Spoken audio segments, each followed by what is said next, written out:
Welcome to the deep dive. Today we're looking into something pretty heavy, actually. The Clutter family murders in Holcomb, Kansas, back in November 1959. Right. And our goal here isn't just to list facts. We're using Truman Capote's In Cold Blood as our guide, really digging into those first moments, the shock, how the community reacted the very start of the investigation. Yeah, we want to give you a clear sense of that initial period without, drowning you in details. Exactly. Capote's book is, well, it's our main window. So, Holcomb, what was it like then? Picture this. Very remote, western Kansas. Yeah. Farming community is super tight-knit. You know the kind of place where everybody knows everybody? Mm-hmm. Doors unlocked. That's what they say. Life was ordinary, predictable, until mid-November 59 when everything just stopped. Let's talk about the family first. Herbert William Clutter. Herb Clutter, yeah.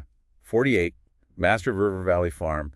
Seemed like he was in perfect health, really respected. Prominent figure. Oh, absolutely. Not just locally. He was big in Midwestern agriculture. Chairman of the Kansas Conference of Farm Organizations. Even served on the Federal Farm Credit Board at one point. So a significant person, not just a farmer. Definitely not just a farmer. A leader. And his wife, Bonnie. Bonnie Clutter. She'd been dealing with some health issues, something about misplaced vertebrae, a physical ailment. But she was getting out. Yeah, Capote mentions she'd recently been out with Herb. They went to see their daughter Nancy in the school play, Tom Sawyer. That seems nice. Normal, like a regular family. Exactly. Very engaged. They also had 2 kids still at home. Kenyon, who was 15. Taller than his dad already, apparently? Right. And Nancy, 16. She sounds like she was incredibly well-liked, the town darling. They had older daughters, too. Yeah, Eviana and Beverly. They'd already moved out. But the family was planning this huge Thanksgiving reunion, like 50 relatives expected. Wow. And Beverly was getting married soon, around Christmas. It paints a picture of a really close family looking forward to things. It really does. And there's that detail about Nancy on the Saturday before, laying out her church clothes. A red velveteen dress, one she'd made herself. Which, tragic look. Became her burial dress. Yeah, it's heartbreaking. She wrote in her diary that night, too. She did. Yeah. A 5-year diary. Just reflecting on summer, a little spat she'd had with her boyfriend, Bobby Rupp. Normal teenage stuff. And she apparently thought about her handwriting. Yeah, just musing on it. It's such a small human detail, isn't it? Thinking about who she was becoming. There's also mention of her friend Susan Kidwell. Right. Very close friends. Susan had moved to a school in Garden City, so they didn't see each other quite as much, but still tight. And Nancy mentioned something odd, something about smoke. Yes. She told Susan she smelled smoke, which was weird because the Clutters didn't smoke. No ashtrays in the house. Nancy apparently dismissed it, said it wasn't her parents or Kenyon. But in hindsight, it's chilly. Like a little crack in the surface. Yeah. Exactly. A tiny, unsettling detail. Now, while all this normal Saturday stuff is happening for the Clutters, Elsewhere in Kansas. different story unfolding. Sunday morning, November 15th, Perry Smith and Dick Hickok are in Oleph. What were they doing? Well, Perry was asleep in a hotel room.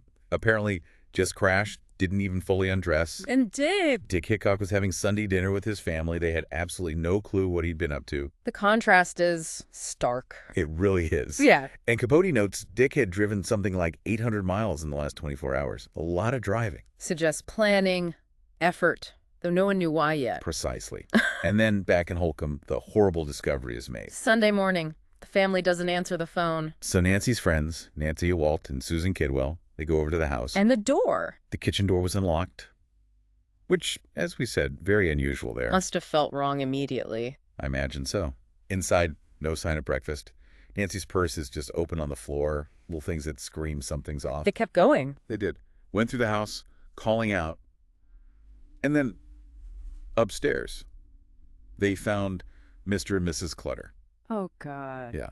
They immediately called Sheriff Earl Robinson. He called for backup and ambulance. And the phone lines were cut. Yes. Yeah. Cut.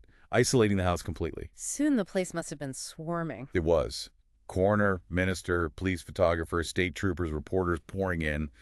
This private farm turned into a major crime scene. What about the hired hand, Stokelyn, lived nearby? Alfred Stokelyn. He said he didn't hear anything unusual, which seems incredible, right, given the proximity. Right. The only thing he mentioned was maybe hearing a car drive away, sometime between 10:30, 10:45 the night before. Just a car. Yeah.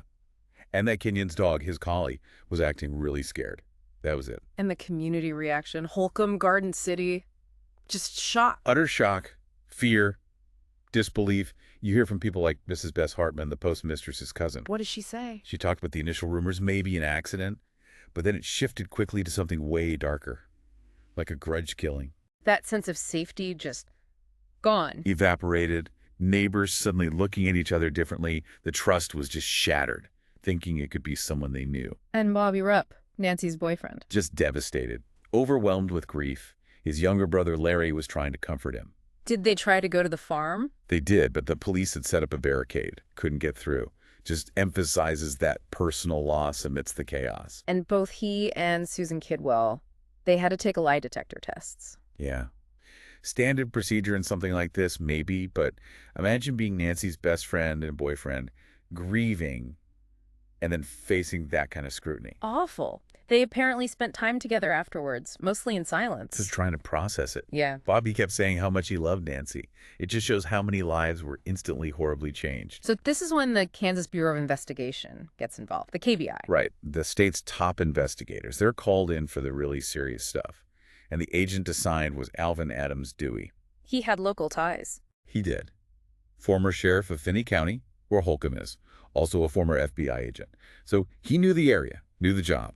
And he knew the Clutters personally. Yes, that's a key point. He and his wife, Marie, were friends with Herb and Bonnie, saw them at church, visited their homes. So this wasn't just another case for him. Not at all. It was deeply personal. Sheriff Robinson asked them to take charge, and Dewey was absolutely determined to find out why this happened and who did it. The brutality alone would be motivating, but the personal connection Had to add another layer of intensity for him. You see that reflected even in his home life. How so? He calls his wife Marie, and she's really anxious, which was apparently unlike her. She insisted on getting the locks changed on their house. Wow. So the fear wasn't just contained to Holcomb, it was spreading. Absolutely. This feeling that if it could happen to the Clutters in Holcomb, it could happen anywhere, to anyone. These persons unknown.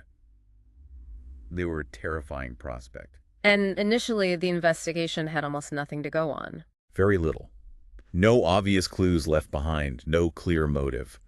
Robbery seemed unlikely at first. Nothing major seemed missing initially. It was baffling. Which just fuels speculation, right? Exactly. Rumors started flying all over Garden City. People needed some explanation. What kind of rumors? Oh, all sorts. Capote mentions things like a prominent citizen being secretly arrested, or that maybe it was a hit, hired killers connected to Mr. Clutter's work with the Wheat Growers Association. Grasping at straws, really. Pretty much. Oh. Trying to find some logic in the illogical. But then a slightly more plausible rumor started to circulate. What was that? The idea of a former ranch hand. Someone Herb Clutter might have employed who'd maybe just gotten out of prison, looking for revenge, or maybe robbery was the motive after all. Still just a rumor at this point, though. Purely speculative, but it was the first hint of a possible, albeit grim, explanation that seemed maybe a bit closer to the mark than, association conspiracies. So, wrapping up this first part of our dive, we start with this picture of a solid, respected family, the Clutters, living a pretty normal life in a peaceful town.